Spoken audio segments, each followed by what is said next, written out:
ओम नमः शिवाय। हर हर महादेव।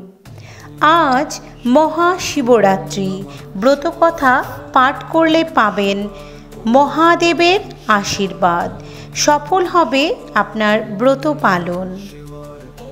শাস্ত্র মতে কোনো ব্যক্তি জ্ঞানত বা অজ্ঞানতা বশত মহাশিবরাত্রির ব্রত পালন করলে সম্পূর্ণ ফলাফল পাওয়া যায়। মহাশিবরাত্রির পুজোয় ব্রতকথা পাঠ করলে সুফল পেতে পারেন। এখানে মহাশিবরাত্রির সম্পূর্ণ ব্রতকথা সম্পর্কে জানানো হলো। নমস্কার বন্ধুরা, লক্ষ্মীপ্রিয়াস ডেইলি ব্লগ চ্যানেলের আরও একটি ভিডিওতে আপনাদের সকলকে জানাই স্বাগত। যারা চ্যানেলে নতুন রয়েছেন চ্যানেলটিকে অবশ্যই সাবস্ক্রাইব করে পাশে থাকা বেল বাটনটি ক্লিক করে অল নোটিফিকেশান অন করে রাখবেন। আমার তাহলে ভিডিও আপলোডের সাথে সাথে আপনার কাছে পৌঁছে যাবে সর্বাগ্রে। এবং ভিডিওটি একটি লাইক করবেন আর আপনার নিকটতম আত্মীয় স্বজন বন্ধু বান্ধবদের এই ভিডিওটি শেয়ার করে দেবেন, যাতে তারাও উপকৃত এবং সমৃদ্ধ হতে পারে। এবং কমেন্ট সেকশনে অবশ্যই হর হর মহাদেব ও নমঃ শিবায় কথাটি লিখতে একদমই ভুলবেন না। তো চলুন বন্ধুরা, এবার যাওয়া যাক ভিডিওটির মূল পর্বে। শুনে নেওয়া যাক ব্রতকথা পাঠ।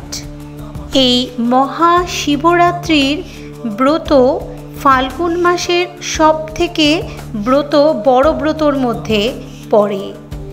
ব্রতর ফল: এই ব্রত করিলে সংসারের সকল প্রকার দুঃখ কষ্ট দৈন দুর্দশা দূর হবেই হবে।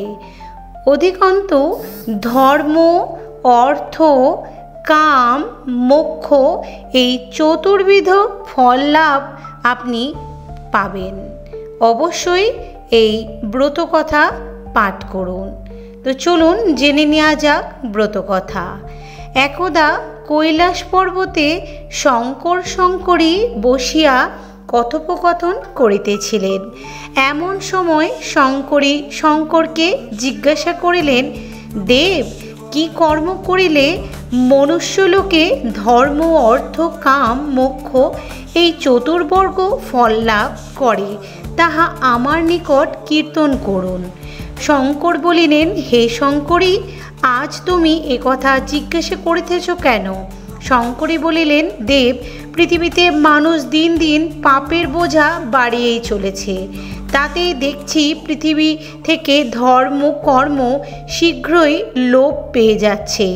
সেই জন্য আমার প্রাণ কেঁদে কেঁদে উঠছে। আপনি একটা ব্রত বলে দিন, মানুষ সহজে তাই করবে আর সর্বপাপ থেকে মুক্ত হতে পারবে। শঙ্কর মৃদু হেসে বলিলেন, দেবী, তোমার কথা এখন বুঝতে পেরেছি। মায়ের প্রাণ ছেলের জন্য কাঁদবে না, এ আর বিচিত্র কি আছে? শুনো বলি, ফাল্গুন মাসের কৃষ্ণপক্ষের যে চতুর্দশী তিথি এবং ওই দিনে যে ভয়ঙ্কর রাত্রি নিশীথ রয়েছে তাকে শিবরাত্রি বলা হয়। ওই দিন নিরম্ব উপবাস অর্থাৎ নির্জলা উপবাস থেকে সমস্ত রাত্রি জেগে যে ব্রতী চারিপ্রহরে আমার অর্চনা কিংবা পূজা করবে আর তার প্রতি আমি সদা সন্তুষ্ট থাকব এবং দেহান্তে কৈলাসে তাকে স্থান দেব। হে দেবী, এবার ব্রতর মাহাত্ম্য বলছি, মন দিয়ে শোনো। বহুকাল পূর্বে বারাণসী ধামে এক ব্যাত বাস করত। সে খুব বেঁটে আর তার রং ছিল কালো। চোখ দুটো তার কটা রঙের, মাথায় চুলগুলো খুব ঘন এবং ঝাঁকড়া। স্বভাব ছিল খুব নিষ্ঠুর এবং ক্রূর এবং সে প্রাণী হত্যায় তার আনন্দ খুঁজে পেত। একদিন সেই ব্যাধ শিকার করতে গিয়ে এক বনে সে ঘুরতে ঘুরতে একটাও শিকার পেল না। বাধ্য হয়ে আরও গভীর বনে সে ঢুকলো। এমন সময় সে দেখতে পেলে একটা হরিণ। তখনই সে তাকে মেরে ফেললে। সেই মরা হরিণটা কাঁধে নিয়ে বাড়ির দিকে যাত্রা করলো। যেতে যেতে রোদে ক্লান্ত হয়ে একটা গাছতলায় শুয়ে পড়ে ঘুমিয়ে পড়ল। যখন তার ঘুম ভাঙল তখন দেখল সন্ধ্যা হয়ে গেছে। অন্ধকার চারিধারে সে কিছুই দেখতে পেল না। হাতড়ে হাতড়ে একটা বেল গাছ ধরে তার উপর উঠে হরিণটাকে সে একটি ডালে বেঁধে নিজেকে একটি মোটা ডালের সঙ্গে ধনুকের দড়ি দিয়ে বেশ করে বেঁধে জেগে বসে রইল। সারাদিন তার এক বিন্দু জল খাওয়া হয় নাই।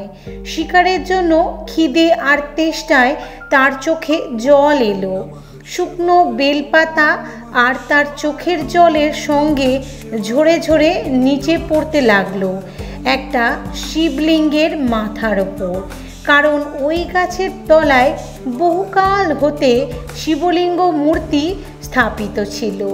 সুতরাং তার চোখের জলসহ শুকনো বেলপাতা সেই শিবলিঙ্গের মাথার উপর পড়ায় প্রকারান্তরে তার শিব চতুর্দশীর ব্রত করা হলো। তারপর ভোর হতে সে সেই মরা হরিণটা নিয়ে নিজের বাড়ি ফিরে এলো। বউকে রান্না করতে বলে সে নাইতে গেল। নিয়ে যখন সে বাড়ি ফিরে আসছে তখন এক ভিখারি সঙ্গে তার দেখা হলো। সে ব্যাধের কাছে খেতে চাইলে ব্যাধ সঙ্গে করে তাকে বাড়ি এনে পেট ভরে খাওয়ালে। তারপর নিজেও খেলো। সেই ভিখারিকে খাওয়ানোর ফলে তার শিব চতুর্দশী ব্রতের পূর্ণ ফল হলো। অমনি ব্যাধ মরে গেল। যমদূতেরা এসে তাকে বাঁধবার উপক্রম করছে, এমন সময় আমার দূতেরা গিয়ে হাজির। তাই দেখে যমদূতেরা আমার দূতেদের সঙ্গে ভীষণ ঝগড়া করতে শুরু করলো। আমার দূতেরা যমদূতেদের মেরে তাড়িয়ে দিয়ে ব্যাধকে নিয়ে কৈলাসে হাজির হলো। কিন্তু যমদূতেরা আমার দূতের পিছু পিছু এসে কৈলাসে তারা ফটকের সামনে নন্দীকে দেখে বললে, ওই ব্যাধ জীবনে অনেক পাপ করেছে, অনেক জীব হত্যা করেছে। ওই পাপী মহাপাপী কৈলাসে যে কীভাবে থাকবার উপযুক্ত হয়, সে একবারই উপযুক্ত নয়। ওকে শীঘ্রই আমাদের কাছে যেতে দাও।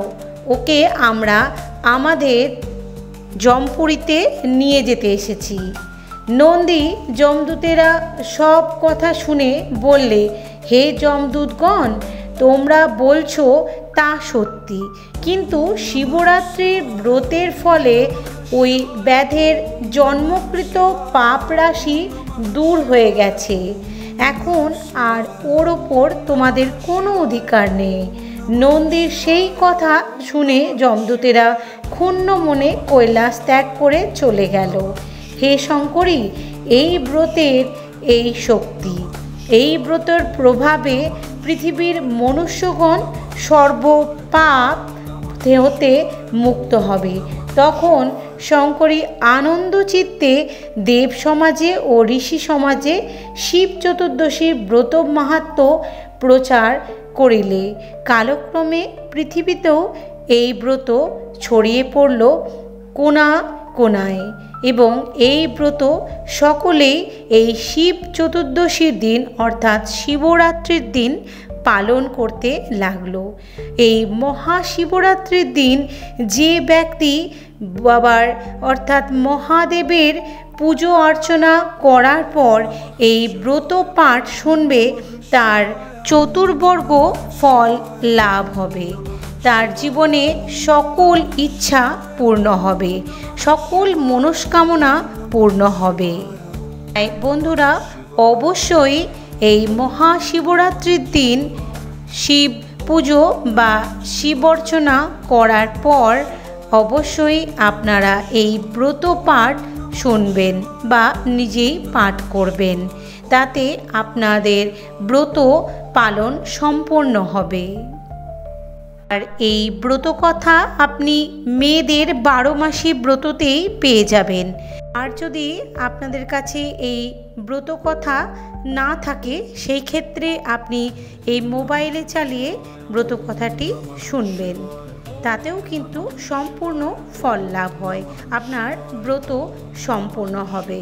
ভিডিওটি এখানেই শেষ করছি, আশা করি আপনাদের ভালো লাগবে।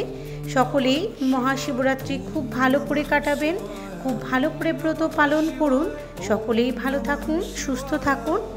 ওম নমঃ শিবায়, হর হর মহাদেব।